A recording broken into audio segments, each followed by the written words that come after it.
Well, hello. Welcome back. We're in, Episode 12. I was going to say Willis, Texas. Yes. Yes. Willis, Texas. For episode 12. Yes. Episode 12. Willis, Texas. Hello. So, we are coming from, New Orleans? This is our first stop in Texas. Yeah, this is our first Texas stop. We drove, I don't know, a little over 5 hours to get there.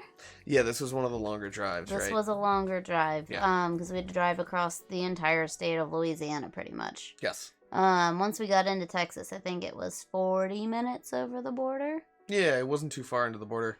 Yeah. Getting through Louisiana was a lot of, I-10, I want to say. I-10, very bumpy I-10. Yeah, I mean, it wasn't, super bumpy. You could feel it. It was, da-dung, da-dung, da-dung, but it wasn't, PA where you're getting thrown up and down. It was hard to work, if I remember right. Yeah, well, that was, we were hitting a lot of bridges, so whenever we would hit, the changeover from, regular roadway onto a bridge or an overpass, there's that little bit of dip from, basically, weather changes will cause the bridge to expand or contract. So they have these sort of splits designed in the bridges, and those are always a little seam that you have to drive over, and you feel it, especially in a trailer. Everything's weighed down a lot more. You feel that a lot more. So every time we would hit a bridge, your screen would go bonk and lean back because we're bumping up and down so much. Yep. But everything in the trailer was relatively fine. I think we had was that the one where the our bottom tension bar bumped out and our chairs were No, that was much later. That was more recent. So even on a long trip like that, our setup was fine. Basically, we used these tension bars, which are used for holding up drywall and things like that. They're for, construction purposes. But we put them in our slide out and we use them to hold our desks and our chairs. Yep. They worked really well. That was a great idea when you came up with it. Yeah, I didn't want to get something that was going to put so much pressure on the walls that it would split the walls or anything like that. But these just put enough pressure that they hold everything tight and they can hold 60 trailer pounds. Initially came with a single screw into the wall. Yeah. With just a backpack strap and a buckle. Yeah, nylon strap and a little. It was buckle. made to hold in just 2 dining room chairs. So of course, once we put the desks in, those screws ripped right out of the wall. They did not last long at all. Yeah. So these tension bars have really been doing the trick. I think one's a little finicky now, but you know how to fix it. I know how to work with it. It is a little finicky. There's a part that kind of broke off of it, so basically the fulcrum of when you're cranking it down is just not in the right spot, so it's just something I have to work with. That's all. Trailer probs. But yeah, and the fixes. So I-10, I thought it was kind of a cool drive. I liked that drive through that area. Yeah, it wasn't there weren't really any spots that you could pull over. I thought we did it pretty straight through. We stopped once for gas. Yeah. I wrote that the transition between the states wasn't dramatic, but once we did get into Texas, we started seeing the Texas flag everywhere. Yeah. Because Texas is very proud to be Texas. Yeah, Texas pride is a real thing. That's for sure. That was really cool. We saw it on logos, as a flag, on vehicles, just everywhere. Giant Texas flags. Oh, yeah. It was about an hour and a half after crossing the state line. We arrived at Lake Conroe, Thousand Trails RV Park. Okay. Lake Conroe was definitely the biggest and fanciest Thousand Trails location we stayed at. That's for sure. Definitely set up to be more like a resort. There were a lot of extended stay spots, cabins. Areas for activities. Yeah, there was it was right on the lake, so the docks were set up really nice. There was even a little dog park island out in the middle of the lake that we could walk out to. Nope, this is a different place I'm thinking of. Never mind. I was about to say, is that the place with the outdoor theater that had all the rows of chairs? But no, that's somewhere that was else. Somewhere else. Yeah, that was cute. They did have a lot of amenities for different activities. There were boat launches. There were this is the place that had tennis courts and stuff. 3 different laundry rooms too. Yeah. There were a lot of amenities for people staying. So for sure. Yeah. Big activity center. Yes. this was the first park that we got to pick our spot in versus them just assigning us one. All the Thousand Trails locations in Texas that we stayed at have this system where that you pull in, you tell them you've arrived, you get your little packet and a map, and they say, okay, have fun, go pick a spot. And then you're driving around in circles looking for something that's open, something that has a sewer, and something that fits your power needs. So the maps are sort of helpful in that, telling you like which spots have the right amperage for your trailer. But we don't know what's taken until we drive over there. So yeah, there were a lot that were like they would have a bag over the over yeah, the post and stuff, and that would be like, okay, this spot is out of commission, yep, or something's not working right. So you just kind of have to drive through. So it took like an extra like 45 minutes to get set up by the time we drove around and found a spot, because we weren't able to just drive directly to a spot. Yeah. And these locations were all bigger and had more spots to choose from. Yes. So we had to drive a little bit further to figure out where we want it to be. Find one that was level, find one that looked long enough. Car. I found out in editing the last two ones that we can't hear other cars anyway. So. Oh, well, I wish you would have told me. Yeah, no, that's fine. Okay.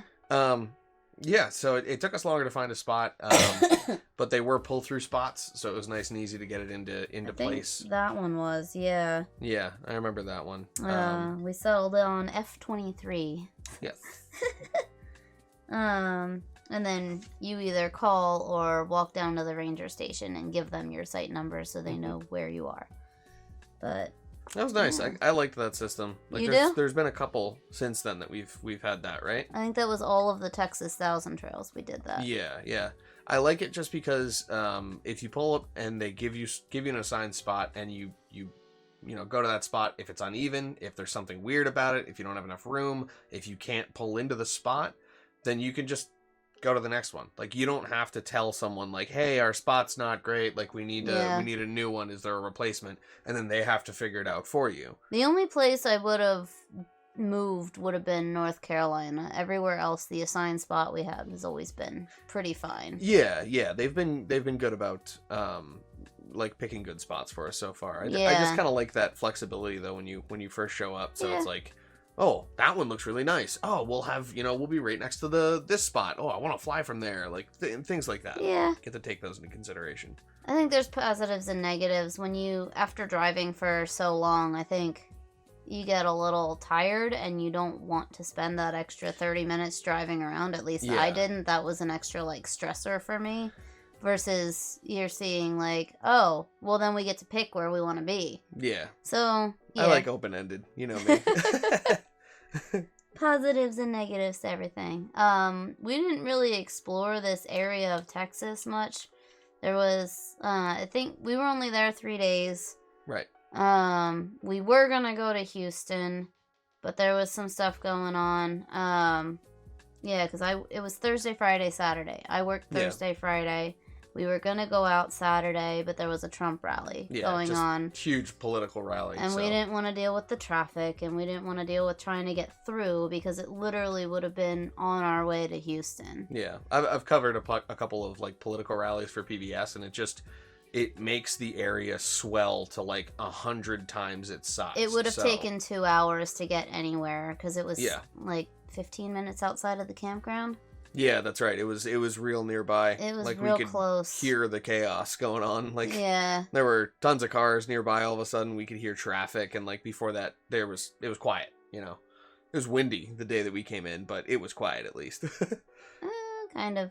I mean, the whole campground was very family friendly, so there was the chatter of children running around. Oh yeah. There was the kind of that background noise, but I mean, like we couldn't hear like heavy traffic until Saturday. I don't remember hearing heavy traffic at all. I remember keeping my head on a swivel that day and just being like, what's going on? This is some craziness is going to happen today. All these campgrounds are, most of the Thousand Trails locations are gated. Yeah. So yeah, no yeah. one would have been able to get in or cause us any issues anyway. There's so. just that one place that was like, just pull in, and there's no one to help you out, and there's no one that's taking care Alabama? of the place. Yeah, that was funny. That wasn't Thousand Trails. No, that it was wasn't. That just wasn't. a little weird place. Yeah, Thousand Trails has always been good at that. Yeah, they're very predictable, I Yeah. think. They're consistent. Yeah. Consistent, yeah. Like they're all a little different, but they all have usually a gate or some kind of system to let you in. They all generally have spikes going out so that way people can't get in from the exit. They all generally have an activity center. Whether or not it's open is another question, but they always have one. That's a story for another time. Yeah.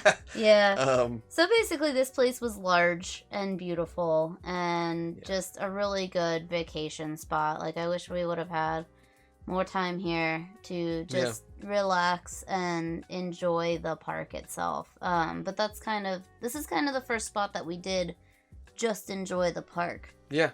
Because we were only there 3 days. We knew we would have more chances to get out and see Texas.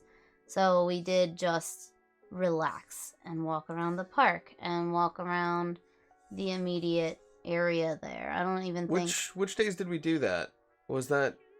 Each day did we go for a little walk? I'm thinking the day that we arrived, we just chilled for the night. I went for a walk the day we arrived because we arrived at like 4 or 5 p.m. and got set up. Yeah. And you wanted to fly on your computer or something. Yeah, I was working on the simulators. So I walked around while you flew on Sims just to decompress from the drive. Yeah, that was a long day. And then we both took a walk the next day, like after work. Is that when we went out to the islands? Yeah. Yeah, that was... Yeah. You should, talk about that a little bit. That was a really cool, like, walk that we went on. So from where we were able to walk down some nice windy paths, and you could see Lake Conroe out in the... it was right there. It was in the park.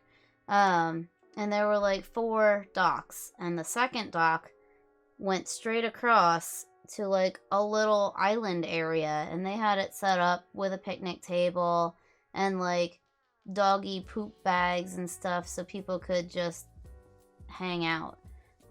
It wasn't... Didn't the end of the dock have a gate too? So like it was like a little doggy park? No, there's no gate. I think it was open, but I thought there was a gate. There was no gate. You sure? Yeah, there was no gate. I thought it was set up in a way so that you could like take your dogs across to the island and just unhook them, and then they could run around. No, there was no gate. It was just, keep your dog off the dock or... Well, it had all the rest of the setup for like a dog park, basically. Yeah, there was no... The only tables. way in and out of this island was either by boat or by walking across this dock. But they had like beach volleyball on the other side. There was paddle boats. There were kayaks. We didn't wind up renting anything. There were tennis courts right across from it too, like across the little parking lot. There was another dock. No, that wasn't the dock. That was a boat launch. The boat launch had big arches over it. It was like a really cool looking boat launch because I remember flying through that a couple times. I was gonna say I don't think I saw the boat launch. Yeah, I remember that pretty specifically because I was doing tricks around it. Yeah, I don't remember the bigger boat launch. I just remember these little docks, and it was just really cool. We could watch the sunset over the lake. There was a guy on the island fishing, and he's like, I'm gonna catch me a catfish, it's gonna be my dinner. He's like, I did this for the last 3 days or something. Nice. So yeah, people were literally like fishing for their dinner right from the campground without having to go anywhere. So Ashley got to chill and talk with that guy as I was testing out the DJI FPV drone with there's this bracket basically that you can get for the top of it that adds a GoPro mount, so you can attach all these different cameras. I have a GoPro Hero 5 Session, which is like perfect for FPV. Apparently it gets really good like gyro data in the actual camera, so you can stabilize the footage afterwards. And then Ashley had gotten me for Christmas the Insta360 Go 2, which I used a lot over the trip. Just really cool, like 180 degree view, little tiny camera, little action camera. And the interesting part about it is like you can set how long the record time is. You're supposed to keep it under 10 minutes if you don't have it in a well ventilated place. Well, When you mount it to a drone, that's a very well ventilated place. So you can set it up to like 30 minutes of recording and just go fly, which is fantastic. Like you just make sure it's set with your phone and then take off, make sure you're all balanced, and you can go off into the heavens. And so we got some interesting footage. I was using it as like a tail cam where it's facing backwards off the drone. I was facing it forwards, putting it upside, just doing all kinds of weird stuff. I think the best part is it has that horizon mode where even though he's flying and doing all this crazy stuff, if the drone tilts at all, this camera keeps the horizon like perfectly level. Yeah, for sure. So he can be flying around and you're just seeing this nice steady shot. And it's pretty cool. It's like footage I can actually watch because the drone footage makes me a little queasy. Yeah, I'm always trying to like, oh, Ashley, look at this is a really cool clip, and I'm Ashley's like, like, "Oh." ah, I'm like, oh, sorry. Yeah. What is it? I actually didn't realize that setting was turned on at one point, and there's footage of me doing like barrel rolls and stuff, And the camera doesn't move at all. The thing is, you can see the drone in the camera, so you just see the drone go whoop and like do a loop around the footage. It's really weird. That's great. You'll be able to see again all this footage in the nice. In that the was vlogs. the same night that we found the barbecue food truck Yes. in the campground. Yes, that was on our way back from the walk, wasn't it? We That saw was it. on our way back from the walk. We walked back, grabbed the truck, and then waited in the truck because it was starting to get cool out. Yeah, While that was a our good idea. food cooked. And then we didn't have to carry all the food back. Yeah. Didn't we order and then drive something back like and that, chill there? So it's yeah. like they had time to cook it and everything like that too. Yeah. That was good. They were really good. They did like smoked foods and barbecue stuff. So I got like a brisket sandwich, and they did smoked soft pretzels. Had to try that. It was weird. I got like a pile of pulled pork, I think. Yeah. Something like that. It was just, I just remember a lot We of have meat. actual like review videos of that food. So Oh, that's right, yeah. they're on my phone, so we'll have to include those. We'll at put some those in the point. vlog as well, yeah. Yeah. I would have never thought to smoke a pretzel before. It was like you could taste the tanginess of the smoke, but for some reason, like the soft pretzel was cold. Interesting. Yeah, like I don't know if because it was smoked, it was like cold smoked. It was cooked, it was soft, but it was like not warm at all. Interesting. And we like got it back and opened it right away. So I don't know why it was like that. Yeah. But that smoke flavor was strong. Maybe they smoked them and cooked them like, that morning or Hours something. ago, Yeah. I don't know. It was interesting. It's a good place. Definitely recommend it. They had the one thing that I found really interesting is they had the French flag on the back of their little food truck. Oh, really? I remember seeing red, white, and blue in bars, Stripes. but they were hanging the flags down, so like it looked like red, white, and blue, and I think it was just to fit the theme of like this red, white, and blue American barbecue truck, Texas flag colors, and all that stuff. But it was definitely like the French flag that was there, and I remember walking by it at first. From Louisiana. That actually could be. Yeah, I think you mentioned that at the time. It was so close to the border of Louisiana that maybe they have French ancestry or they're from that area. Ton of French influence in Louisiana. Yeah. So. That's a good point. I was realizing at this place that this trip is the longest I've been away from home, even through my trip to Italy and everything. That was only 6 weeks. This point, if I take one step, it's the furthest I've ever been from home. I don't know what the actual quote is, but something like that. Yeah, y'all Sam. get the idea. Yeah, Sam Gamgee. Sam. That's such a sweet scene. Yeah, so that was an interesting realization. Just to like you spent what 10 years in Canada?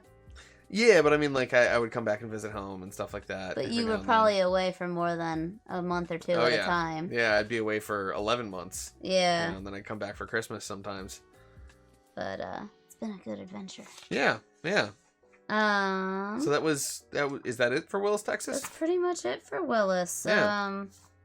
We had some deadlines to get through, and then on Saturday, And then we drove over to Columbus on Sunday. That's right. I think you were hardcore wedding editing then. I think that's another reason why we didn't go out. That's right. Yeah, I was still editing photos for Nadia's wedding. Yeah. That's right. Yeah. By the way, congrats, Nadia. That was an awesome wedding. I think you were trying to get those done before February because you gave yourself that deadline, and this was January 30th. Yeah. So you were like fine tuning like crazy and making sure everything got uploaded for her. Yeah, I think that was the last weekend that I was doing that. Yeah. That was the final round of edits, and I got it all out on time. Then you were able to breathe. Yeah, I think there were something like 700 photos by the end of it. Yeah. Which like I had pared down from like 1,200 selections, but we took something like 20,000 photos that day. Yeah. It was snap. Can't miss a moment. A ton of fun. I'll be sharing some of that on the Instagram at some point. Instagram hasn't been letting me post for some random reason. It's just like glitched. So there will be more posts coming out eventually. But yeah.